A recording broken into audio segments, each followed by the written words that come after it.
প্রিয় দর্শক, জাজিদুলের Facebook page থেকে আপনাদেরকে স্বাগত জানাচ্ছি। আমি শাহেদুল ইসলাম মনির। আজকে আপনার কুতুবদিয়া কইরবিল ইউনিয়নের আপনার সেন্টান পাড়া নামক স্থানে জেলা পরিষদের উচ্ছেদ অভিযান চলতেছে। আমার পিছনে আপনারা দেখতেছেন জেলা পরিষদের জায়গাতে জোরপূর্বক দোকান নির্মাণের অভিযোগের ভিত্তিতে জেলা পরিষদ আপনার এই দোকানগুলো উচ্ছেদে নেমেছেন। এখানে রয়েছেন কুতুবদিয়া উপজেলার সহকারী কমিশনার শাহাদাত হোসেন, ওনার নেতৃত্বে এখানে অভিযান চলতেছে এবং রয়েছে নৌবাহিনীর সদস্য এবং ফায়ার সার্ভিস এবং বিদ্যুৎ অফিসের কর্মকর্তা কর্মচারী বৃন্দ। এই পর্যন্ত আপনার এখানে 6টি দোকান ছিল, এই 6টি দোকান উচ্ছেদ করা হচ্ছে। আমরা যতটুকু জেনেছি এটা প্রায় 18 বছর পর্যন্ত এই জায়গাতে জেলা পরিষদের জায়গা ছিল। এখানে কোনো খাজানা বা কোনো রিস্ক না নেওয়ায় জেলা পরিষদ এখান থেকে এই উচ্ছেদ অভিযান শুরু করেছেন।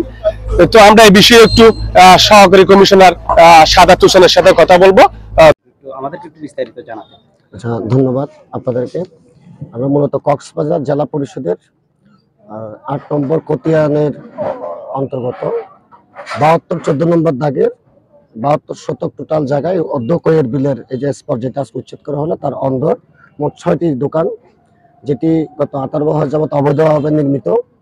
তো উক্ত অবৈধ স্থাপনের বিষয়ে মূলত আমাদের উচ্ছেদ মামলা হয়। সেখানে এক্সিকিউটিভ ম্যাজিস্ট্রেট হিসেবে আমি মূলত এখানে উপস্থিত হয়েছি। তো আমার সাথে আছে এখানে বাংলাদেশ নৌ কন্টিনজেন্ট কুতুবদিয়ার আমাদের সাব লেফটেন্যান্ট মোহাম্মদ ইখতিয়ার, সাথে আছে আমাদের কুতুবদিয়া থানা পুলিশ, আমাদের প্যানেল চেয়ারম্যান, আমাদের কুতুবদিয়া ফায়ার সার্ভিস, আমাদের গ্রাম পুলিশ এবং বিদ্যুৎ বিভাগ সহ এখানে আপনারা যারা উপস্থিত আছেন।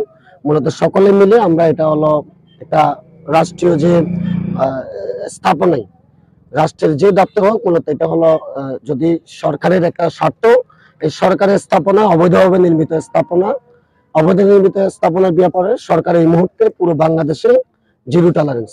তার প্রেক্ষিতে যে উচ্ছেদ মামলা হয় তার অংশ হিসেবে আজকে আপনারা প্রত্যক্ষ করেছেন। আমরা এই কোয়ের বিলের মূলত 6টি দোকান সেমি পাকা জেলা পরিষদের পুকুরের পার্শ্বস্থ এই দোকানগুলো আজকে ইতিমধ্যে উচ্ছেদ সম্পন্ন হয়েছে।